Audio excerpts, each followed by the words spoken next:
કટલરીની દુકાનમાંથી ધોળા દિવસે 2 મહિલાઓ ચોરી કરી પલાયન થઈ।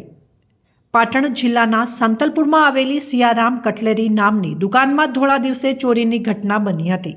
આ સમગ્ર ચોરી દુકાનના સીસીટીવી કેમેરામાં કેદ થઈ હોય દુકાન માલિકે પોલીસને જાણ કરતા પોલીસે સીસીટીવી ફૂટેજના આધારે તપાસના ચક્રો ગતિમાન કર્યા હોવાનું જાણવા મળ્યું છે।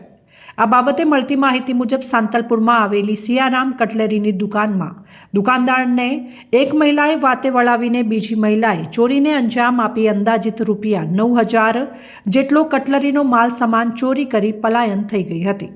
જ્યારે આ બાબતે વેપારીને માલુમ પડતા અને ચોરીની ઘટના દુકાનના સીસીટીવી કેમેરામાં કેદ થઈ હોય તેઓએ આ ઘટનાની જાણ પોલીસને કરતા પોલીસે સીસીટીવી ફૂટેજના આધારે ચોર મહિલાઓને ઝડપી લેવા ચક્રો ગતિમાન કર્યા હોવાનું જાણવા મળ્યું છે।